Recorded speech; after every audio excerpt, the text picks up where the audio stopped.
Hello, everyone, and welcome to the Tom Baker Show. It is so good to be back with you once again. This show, again, being brought to you by Radical Race Gear.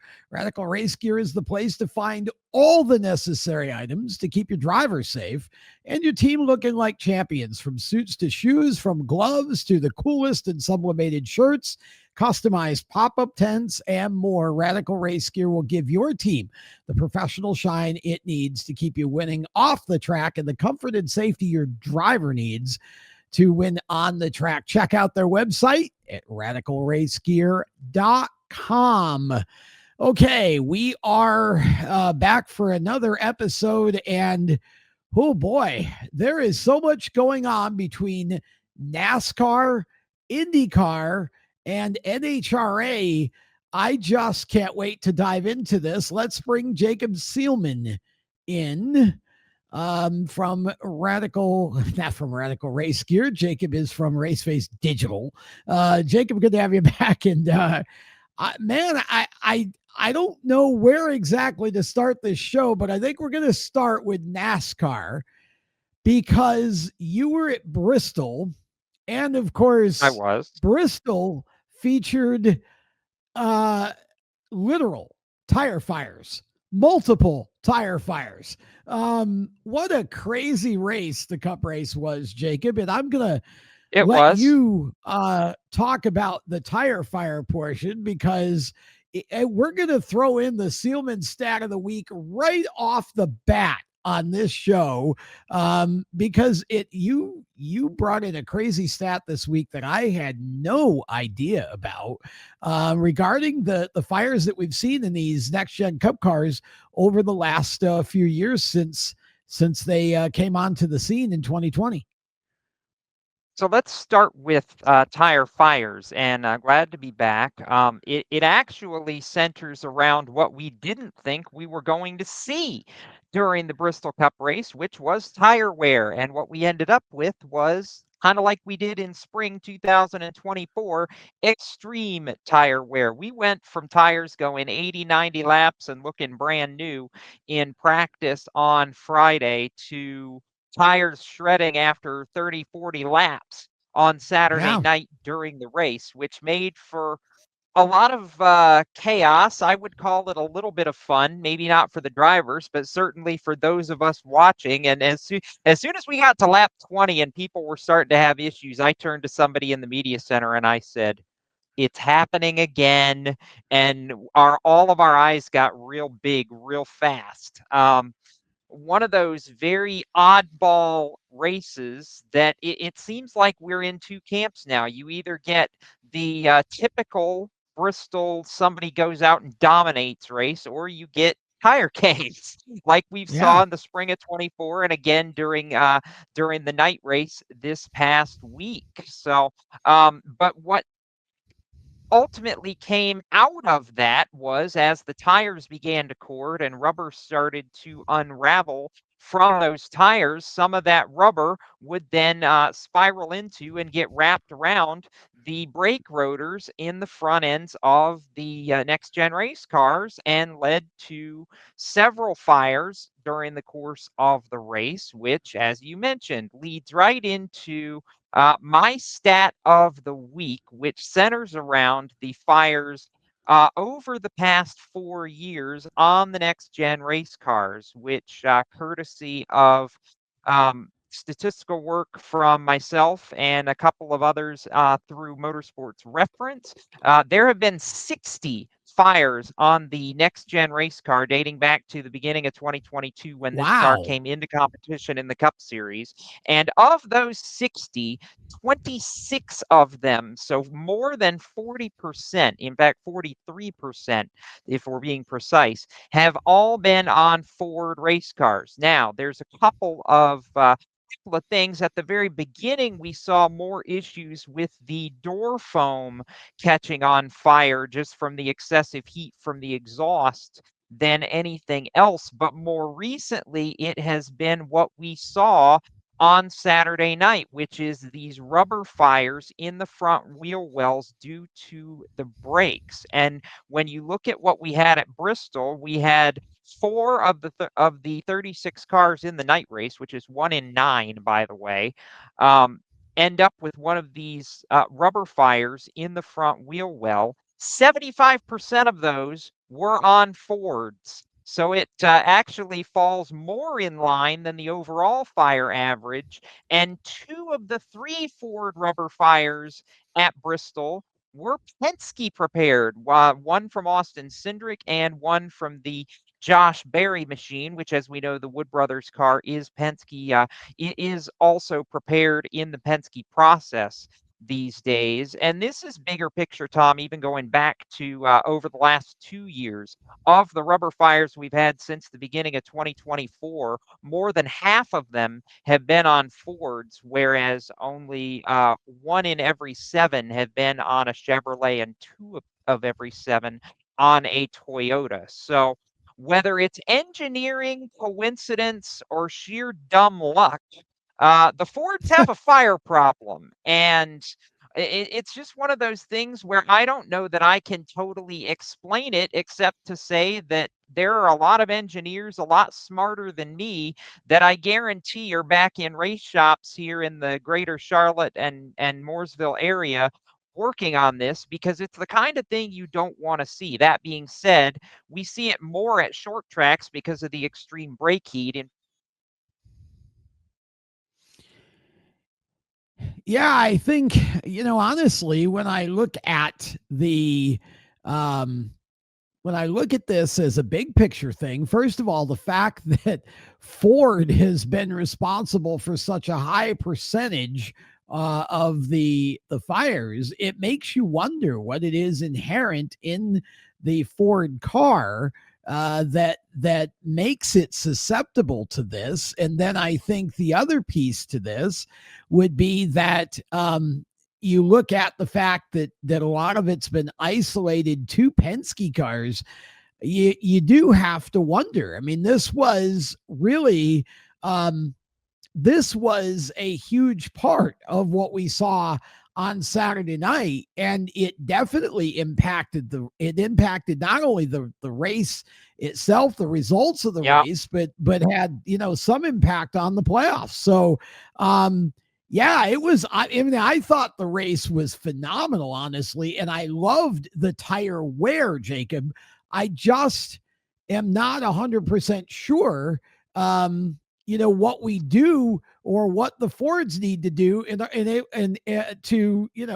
prevent this from happening again. I know we don't yeah, want I tires to agree. continue to shred the way they did, but I think we do want the fall off, because that's the only thing that's giving us this sort of comers and goers aspect to the short track piece right now.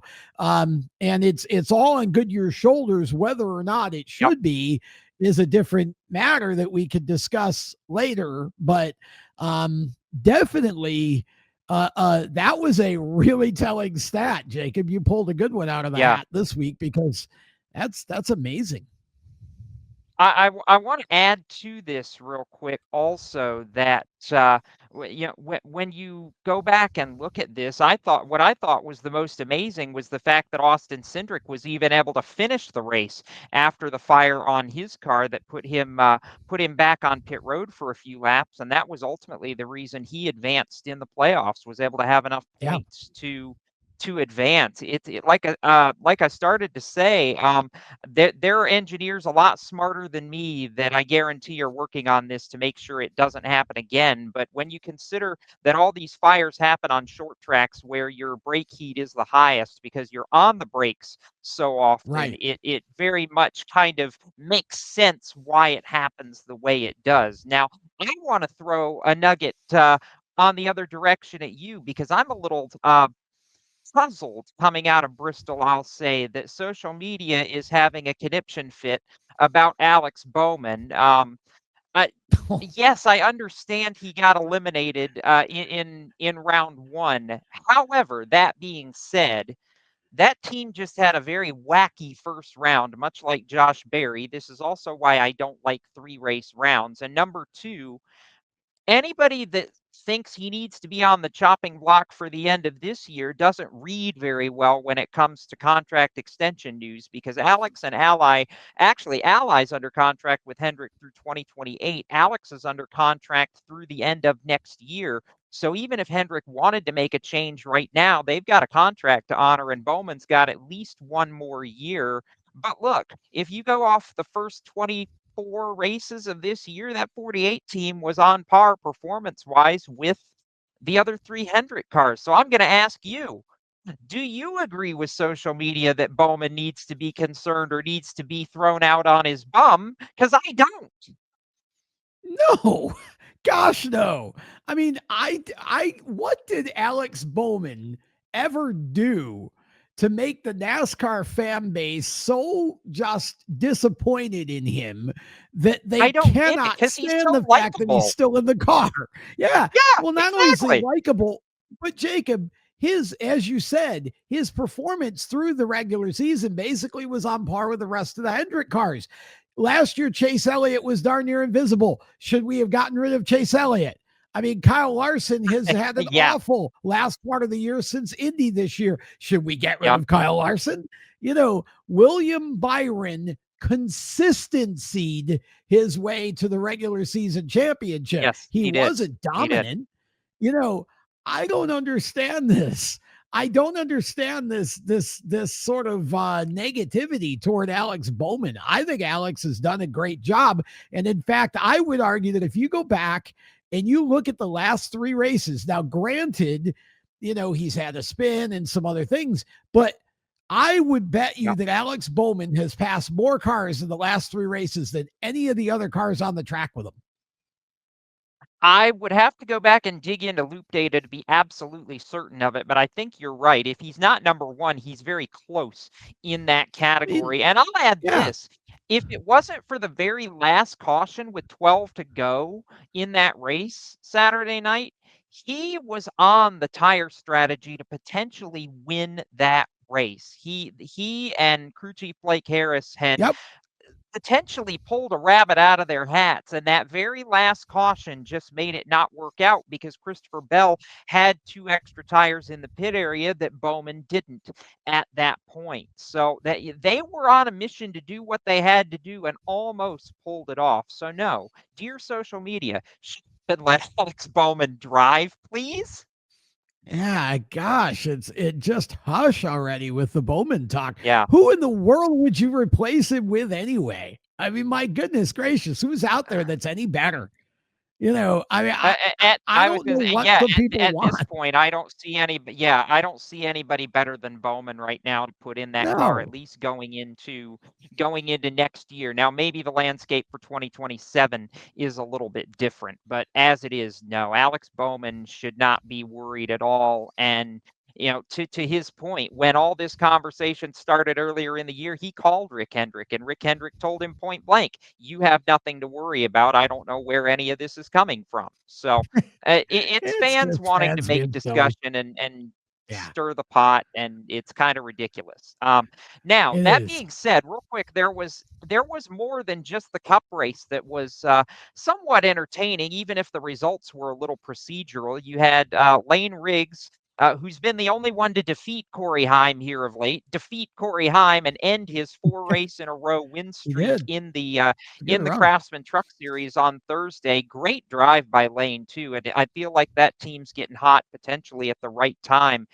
in these playoffs. And the Xfinity Series, I'm still 5 days later scratching my head on Connor Zilich's decision to pit towards the end of that race in what had shown it Yeah, to be a that was track strange. position race throughout the board, but it opened the door for Eric Almirola to get a really emotional and a really needed win for Joe Gibbs Racing. Junior Motorsports has just commanded every headline through the summer, but Eric getting the Xfinity win and not only pushing the 19 team to the next round of the owner playoffs, but just in general, I think showing that JGR and Toyota can still get to victory lane in Xfinity right now was a big deal for that team, and gave him an opportunity later on to really open up about some things with JD Gibbs that I didn't know about that maybe we can bring to the table on a future show here. But what was fun for me really was the storylines in the truck series of drivers who were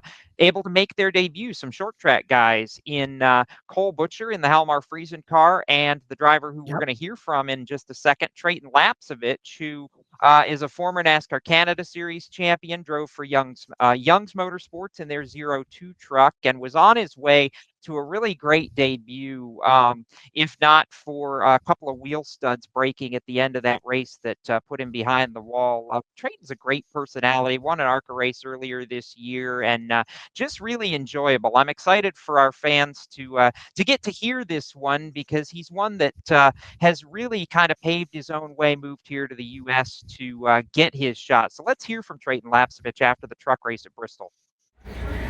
Trayton Lapsevich almost got to the end of your Craftsman Truck Series debut. First off, have they figured out what went wrong at the end? It looked like maybe something was going sour in the engine. Yeah, I think we broke 2 studs on the right front, so probably a loose wheel on our last pit stop there. But just really sucks. I mean, we were making a lot of ground. I felt like we didn't fire off too well at the start of the race, which caused us to kind of get behind the 8 ball early, lose a lap. And then after we got our lap back, and even before then, we were running some really good times. I think it was all really just a matter of track position at that point. But learned a lot. Unfortunate how it ended for sure, but is what it is. Obviously, you've been in the ARCA car, won in the ARCA car a couple times this year. What was the truck like by comparison? Way different. Way different in comparison to the tracks that I've run the ARCA car That's fair. Right? Because you know, Phoenix is so flat, and then Berlin's so much slower than here. But no, it was a lot different to get used to. You know, just so little time in practice. I don't think I got too comfortable in practice quite where I needed to be, and qualifying, kind of getting there. Probably needed to push a little bit harder in qualifying, but we were just on a little bit on the free side for sure before the track rubbered up. But in the race, it just kind of come to me. I felt like if we fired off better and got the track position early, we would have been in a much better spot. You've had to kind of scrap for every opportunity you could get this year. What does just having this chance mean, and is it possible we could see you in a truck again sooner than later? I mean, it's really cool. I mean, I'm a short tracker from Grimsby, Ontario, Canada, so I never really thought I'd get this opportunity. So obviously a huge thank you to Bare Knuckle Fighting Championship, Ranco, and Boat Gadget, Young's Motorsports for making this possible. All these guys believed in me and made this opportunity possible. Hopefully, I hope to be in the truck again this year. You know, this was a good experience, and you know, I don't feel like we got the finish we deserved. And up until then, we were going to run pretty decent. I felt like, you know, in a really tough field of cars, in a race where there really wasn't much attrition either. So hopefully we'll make another start this year. I do want to say quick this year, obviously you weren't able to put a full season together in the States, but is your goal to be able to stay south of the border here and try to come up with more opportunities? Yeah, it is. You know, we've been running our family late model as much as we could this year, just to stay in the seat, and then, you know, obviously get those ARCA opportunities at Phoenix and Berlin means a lot for sure.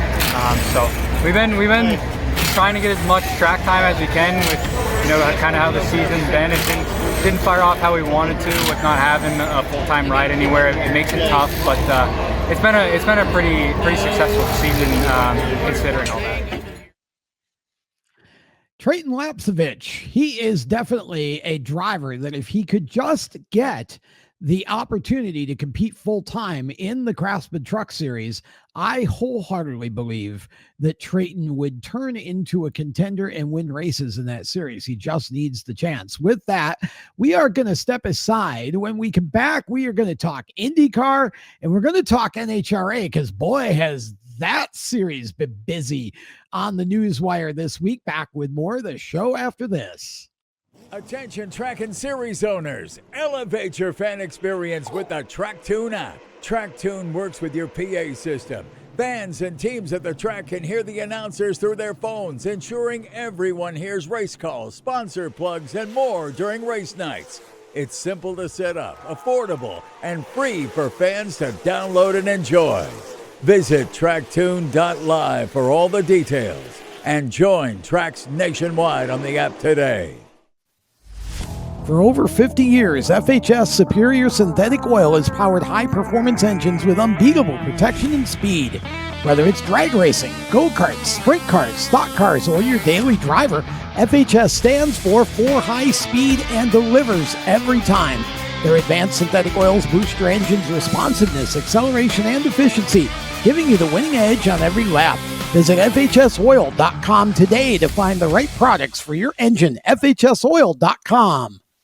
For race fans across the United States, GetInTheStands.com is the place to find racetracks where you live and where you're traveling. Just go to GetInTheStands.com and enter your location. You'll see the tracks within 100 miles of that point, either as a list or on a map. GetInTheStands.com is 100% free to use and mobile friendly. So whether you're on a computer, a tablet, or on your phone, there's no need to download an app. To find racetracks across the United States, open your web browser and head to GetInTheStands.com. GetInTheStands.com, your racetrack directory. Welcome back to the show. Tom Baker and Jacob Seelman with you. And Jacob, it is time to talk IndyCar. The 2026 schedule was released by IndyCar, and boy, are there some interesting changes on it. Yeah, there are. So a real quick rundown. We lose two oval races. The doubleheader at Iowa Speedway disappears, and that does get replaced with two oval races in a roundabout way. The first edition is Phoenix Raceway, which will run alongside the NASCAR weekend in March at that 1 mile racetrack, and be the first time in 8 years that Indy cars will race at Phoenix Raceway. The second race, what we've done before, we've actually done this a couple years ago, was a double header at the Milwaukee Mile. We only ran one race there this past year, so we expand back to 2 races at Milwaukee. So it's not a net gain or loss on the oval front, just a little bit different way of looking at it. I personally was hoping for a race at either Kansas or Homestead, Miami, but I guess I'll just have to keep dreaming on that front. As far as the road course side, Thermal Club disappears. Thankfully, I don't think any of us I don't think any of us in the industry were a fan of that race, and most of the paddock wasn't necessarily a fan of it either. That gets replaced by a new street race in Arlington, Texas, near the Dallas Cowboys stadium. So Jerry Jones gets to have his fun with Indy cars in March. 4 races in the month of March to open the season, which is fantastic for IndyCar. They've needed to kind of kickstart that early portion of the season. And the season finale, by the way, shifts from Nashville Superspeedway, which remains on the schedule, just goes to a night race in July. And we go back to Laguna Seca for the finale, which we've done several times in this decade already for IndyCar. I'm not a fan of it just because I think IndyCar needs to be ending on an oval. It's a much more compelling finish to the championship that way. But at the very least, we get a 400-mile race at Nashville Superspeedway next year, which to me is tremendous. We've needed some more long distance oval races. Nashville's going to give us that. I'm very much. It's not a perfect schedule. I would love to see, I would love to see 20 races personally. I don't know if we'll ever get back to that, but it's at least, I would say it's status quo in a lot of ways for next year. Well, yeah. I mean, I guess I would say you could, that's fair, status quo. I actually think that trading 2 ovals for 2 more oval races, I mean, we lost the doubleheader in Iowa. We gained 1 Phoenix and 1 more Milwaukee to make up for it. I wish we would have just kept Iowa on the schedule as well, so that we had another pair of oval track races. I'll reserve judgment on the street race in Arlington until we see how it works out. I'm not generally a fan of street courses, but some of them are entertaining, and you are right. Jerry Jones gets to have a little fun. Somebody is going to win something in Dallas next year. Yes. It may not be a Super Bowl, but somebody going to win something there. Yeah. I feel like overall the schedule's pretty good. I don't really like Laguna Seca being the finale, though. I think Nashville was the Yeah, perfect finale. It it's the perfect track to have it on. for sure. But it somehow makes sense to me that a series full of folks who are kind of into wine and cheese would want to end in one country in California. So Yeah, that's um, fair. here we are, right? So the Yeah. schedule for me gets basically 2 thumbs up. I'll give it 2 thumbs up. Let's see what happens. Let's roll the season next year. Second season for Fox first as part owner of the series. So we'll see where that goes. And I do find it interesting that in that second year of Fox, we start out with 2, not 1, but 2 double headers between IndyCar and NASCAR. One at St. Pete, Right. where we get trucks With the to go with trucks. IndyCars.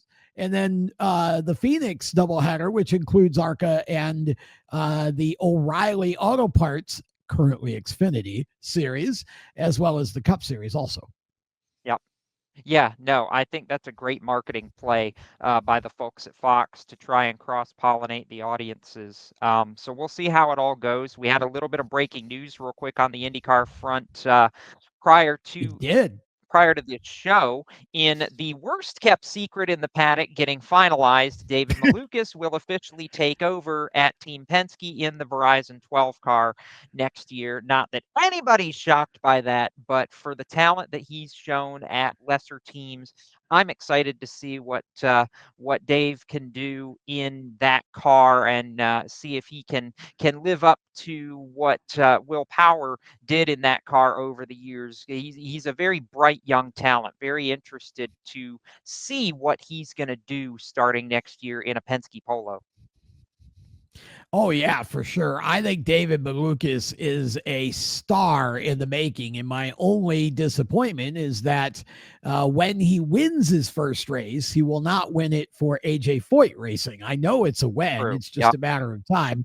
Now, as to who will replace him, a lot of people thought Rinus VeeKay would be the obvious answer here, but now it seems like not going to happen. So where Rinus goes, we don't know yet. Maybe Juncos Hollinger, who's trying to sort of beef up their team with not with pay drivers, but with drivers who they pay. And so Rinus may end up there. The name I'm hearing to watch now for AJ, and holy cow, wouldn't this be an amazing team of Santino Ferrucci and Connor Daly. Oh, Lordy, that would be fun. You want to talk It about the would two be. most exciting you want to talk about the 2 most exciting personalities in IndyCar. There you go. Yeah. Right there. If you put Yeah. Tino and Daly in the same stable, look out. Okay. So with that, we go from what Fox is badging as the fastest racing on the planet to the literal fastest racing on the planet, Tom. And I'm a little Yeah. jealous that you get to go do this weekend because the NHRA is back in town, going to be at ZMAX Dragway for the first ever 4-wide race in the countdown to the championship playoffs. We've always done the 4-wide in the spring. This year, we're doing the 4-wide in the fall as well, which always makes for the interesting format. You go from 16 to 8 to the 4-wide final with only one winner. So it's a little bit less from a round standpoint, but always very exciting. The biggest story coming in was the Top Fuel semifinal crash from a week ago at Maple Grove in Pennsylvania between Tony Stewart and Doug Coletta. The steering breaking on Coletta's car. He comes across the racetrack into Tony, who, in Tony's words, had a heck of a headache. I'm paraphrasing slightly because it's Tony.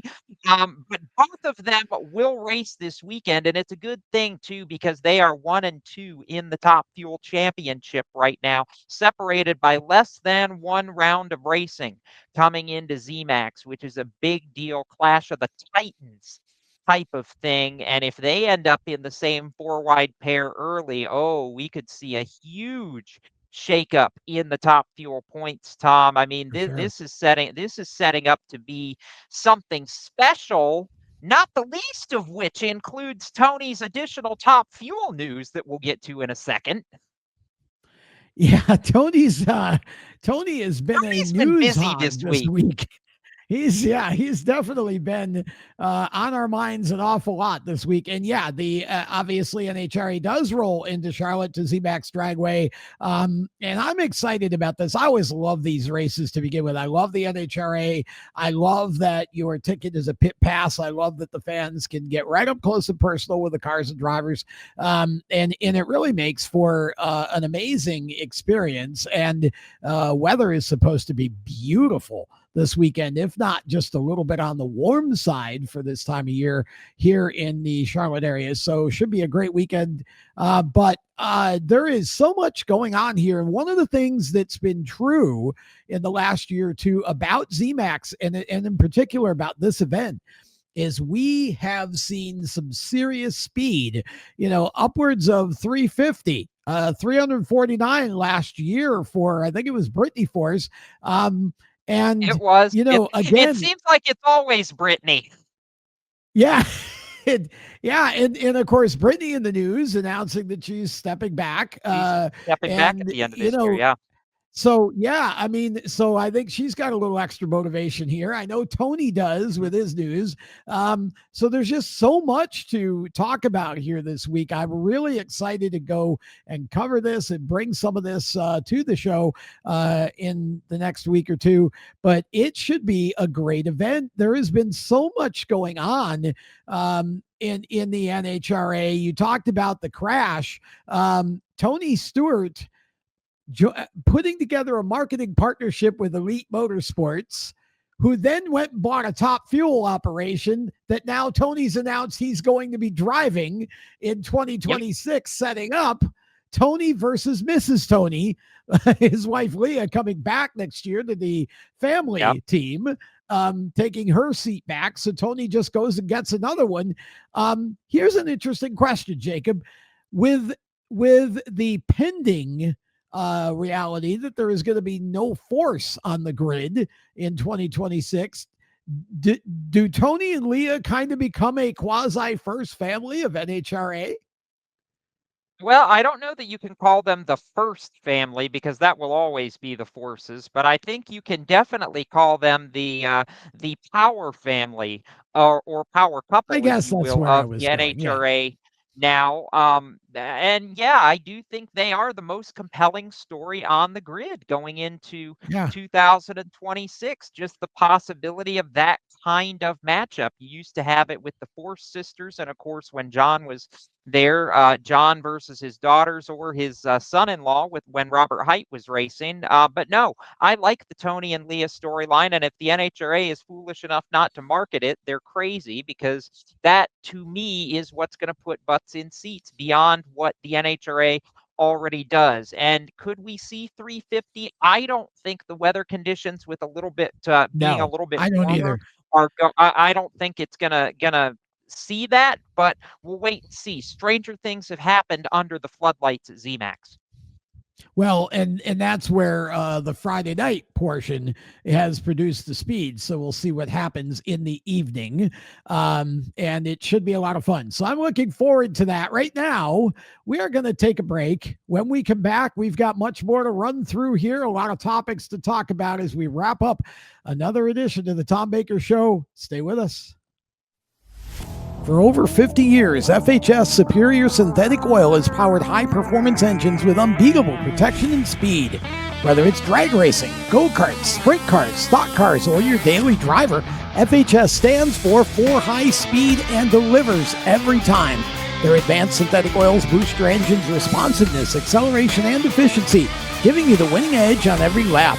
Visit FHSoil.com today to find the right products for your engine. FHSoil.com.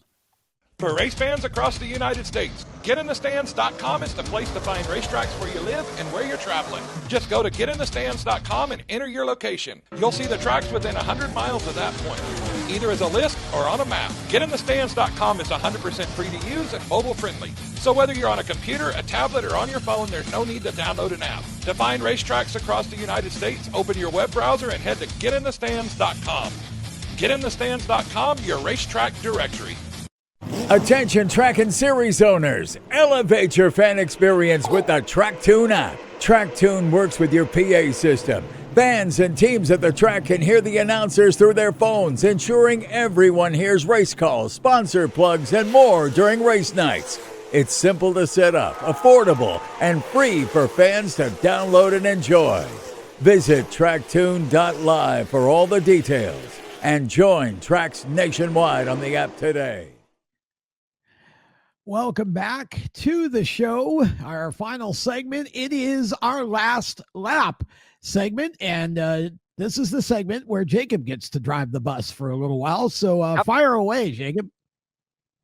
All right, so we were talking about Tony Stewart being newsworthy. I'm going to throw the one more bullet into this, that his sprint car team said, hey, we want to get in on the fun, and announced that none other than Rico Abreu is going to drive for Tony Stewart Curb Agajanian Racing next year, and they will leave the World of Outlaws and go high limit racing with the Rival Series for 2026. It's going to keep Rico's number of 24, but in a more TSR font, combination of Tony's partners and Rico's current partners, with Rico's crew members from this year going to be part of this. So, Tom, how many races is TSR and Rico going to win together next year?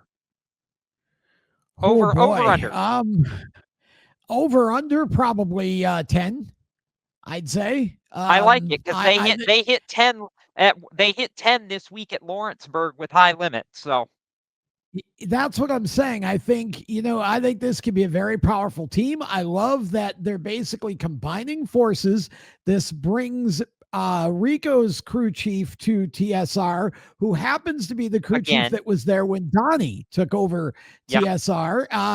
And so it's kind of a reuniting of the band, as Tony put it. I think this has the chance to be a very powerful force. And I did catch the fact that Rico said no Chili Bowl in 2026. All he's running is 410 sprint cars for Tony Stewart Racing. So we'll miss Rico at the Chili Bowl, but this has got the chance to be a really big part of the 2026 high limit season.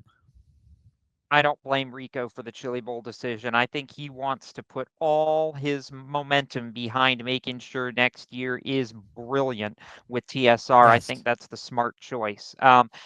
Cars Tour action. It was the Caden and Keelan show, if you will, at South Boston Speedway most recently, with a little bit of drama, not on the pro late model side. Keelan Harvick winning his third race of the year in pretty dominant fashion, by the way, over Ben Mayer, Brandon Lopez. Harrison Burton, shout out to him in fourth for Rick Ware Racing, and Isaac Kitzmiller, who came to the pro late models off at the ARCA East Championship at Bristol, by the way. Congrats to Isaac for that.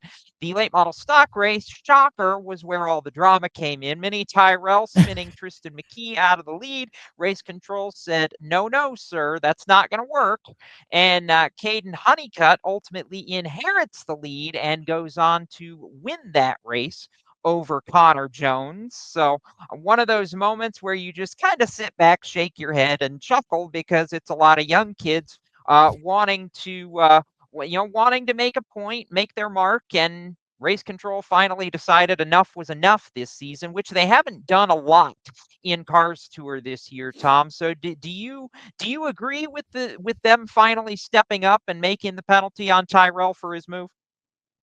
Oh, sure. Well, I think you had to, and I think many understood that he messed up, and they had had a couple of disagreements prior to that in the race as that led up to that, and so I don't think many spun him on purpose. He just got into him, and Tristan spun, but you gotta put many to the back for that, I think. And the big thing that I found interesting is that it benefits Caden Honeycutt, and Caden gets the win. And this is a young man who things are going fairly well for him right now. He's got a good opportunity in the 52 absolutely. Truck. He's doing well with that. And, by the way, to your point about Keelan Harvick winning his third race and Harrison Burton being back in the late model, Jeff Burton said Harrison called him early in the day on race day. And Jeff said, what's going on? And Harrison said, I'm getting ready to get my ass kicked by a 14-year-old. So he prophesied that win by Keelan Harvick. And I think everybody saw it coming. The kid is just good. He is a really good racer who's learning very quickly, and I love seeing it. The Cars Tour is a very, very interesting thing to watch this year, as always. And there it's getting down to crunch time here for them with points too. Should be fun to watch the rest of the season there. Landon Lewis ended up 4th in late model stock. Just for context, Connor Hall had a terrible night. Landon's got, I think, an 18-point lead, expanded that lead to 18 points going into the final 2 races of the year. So he kind of put himself in the driver's seat a bit. Last subject in the last lap is your favorite, obviously, the Super Modifieds. John Burr Memorial at Evans Mills Speedway up in New York, the ISMA Classic. Shocker, Mike McVetta won a Super Modified race. Where have I seen that movie before? Super modified race and a super modified championship again. Mike did a good job. It was a great race. Really everybody involved put on a tremendous show all weekend at Evans Mills. The SBS race, one of the companion events for the small block super modifieds, a guy named Dylan Rombaugh, who's run sprint cars and such, jumped into an SBS car for the very first time ever in the Ed Madison owned Matt Madison normally driven number 47, and ends up winning his heat and the feature. Unfreaking believable. First time out, and he got the broom out and swept. So good run for him. And that was definitely a great race. And Evans Mills wrapped up its racing for the season now, and so more to come in 2026. Just a lot of fun to see the supers race there on the 3/8 mile track, Jacob, and it really is a fitting way to end their northern season. They've got one more show for the big block supers, and it's right here in our backyard at Caraway Speedway in November. Shootout. Yep. North-south. Yep. I always love when the supers come down for that. Yeah, well, I do too. And the context to put that in is that 23 super modifieds came down for their initial reunion with the North-South Shootout last year, and all 23 of them broke the track record. It was pretty spectacular to watch. Yeah, it was. Super modified racing is blazing speed, particularly in qualifying. Just the ingenuity in those cars is unbelievable, and I wish more people could experience it, because to see those cars up close too, it's just freaking remarkable. Well, it really is. They're so much like mini Indy cars now. It's kind of crazy. And a little footnote from Evans Mills, Joe Gozick, the 69-year-old racer we talked about last week. Well, Joe started the Evans Mills race and finished 8th. Good run for Joe. And if I have my way, that will not be his last race. I want to see Joe come to Caraway and finish his career up here. And I'm working hard to try and convince him to do that. So we'll see what happens. But that'll wrap it up for another edition of the Tom Baker Show. Thanks to all of our sponsors, and thanks to all of you who watch this show. For more great content, steeringwheelnation.com is the place to go. And of course, at the Wheel Nation on Facebook, Instagram, and you can join me on Instagram as well at Tom Baker TV. That'll wrap things up for another week. Until next time, I'm Tom Baker. Race hard and be safe. So long.